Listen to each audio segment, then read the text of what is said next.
जय श्री कृष्णा, जय श्री कृष्णा, जय श्री कृष्णा।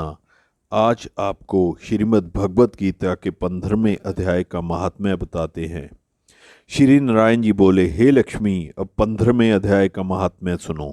उत्तर देश में एक नरसिंह नामक राजा था और सुबक नामक उसका मंत्री था। राजा को मंत्री पर बड़ा भरोसा था। मंत्री के मन में कपट था। मंत्री चाहता था राजा को मारकर यह राज्य मैं ही करूं। इस भांति कुछ समय व्यतीत हुआ। एक दिन मंत्री ने राजा को मार डाला और स्वयं राज्य करने लगा। समय पाकर मंत्री भी मारा गया। यमराज के दूत उसे बांध कर ले गए। धर्मराज ने कहा, हे यमदूतों, यह पापी ऐसे घोर नरक में डाल दो। कई नरक भोगने के बाद उसने धर्मराज की आज्ञा से घोड़े की योनि में संगल द्वीप में जन्म लिया। बड़े घोड़ों का सौदागर उसे मोल लेकर अपने देश को चला गया। चलते चलते अपने देश में आया, तब वहां के राजा ने सुना कि मुख्य सौदागर बहुत घोड़े लाया है। तब राजा ने उसे बुलवाया। देखकर घोड़े खरीदे, उस घोड़े को भी खरीदा। जब उस घोड़े को फेरा, तब उस राजा को देखकर उस घोड़े ने सिर फेर लिया। राजा ने कहा, क्या कारण है जो सिर फेरा? पंडितों ने कहा, हे राजन, इस घोड़े ने तुम्हें सिर नवाया है। राजा ने कहा, यह बात नहीं है।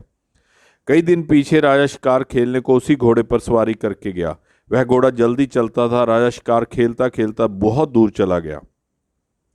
उस दिन राजा ने हाथों हाथ शिकार पकड़कर मारे। राजा बड़ा प्रसन्न हुआ। दोपहर होगी, राजा को प्यास लगी। राजा ने उसी वन में एक साधु को कुटिया में बैठा देखा। पास ही एक तालाब जल से भरा देखा।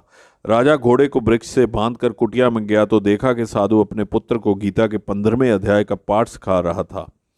वृक्ष के पत्ते पर श्लोक लिख दिया और बालक से कह दिया कि खेलते फिरो और इसको कंठस्थ भी करो। जिस वृक्ष से राजा ने घोड़ा बांधा था, वह पत्ता लेकर उसी वृक्ष के नीचे श्लोक याद कर रहा था और खेल भी रहा था। उस पत्ते को घोड़े ने देखा तो तत्काल उसकी देह छूट गई। इतने में राजा पानी पीकर आया तो देखा घोड़ा मरा पड़ा है।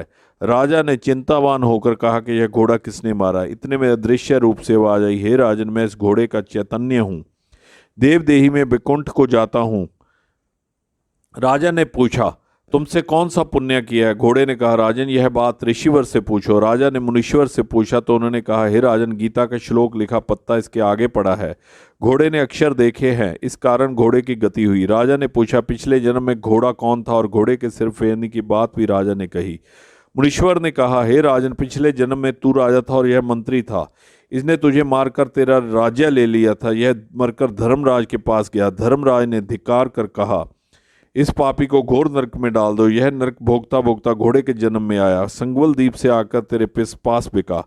जब इसने सिर हिलाया तब कहा, हे राजन, तू मुझे पहचानता नहीं, मगर मैं तुझे पहचानता हूँ। यह कहकर ऋषि चुप हो गए।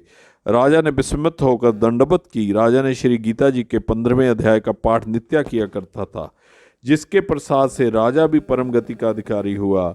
जय श्री कृष्णा, जय श्री कृष्णा। आप भी सभी श्रीमद् भगवत गीता के 15वें अध्याय का यह श्लोक जरूर सुनो, इसका महात्म्य जानो और हर रोज श्री गीता के 15वें अध्याय का पाठ जरूर करो।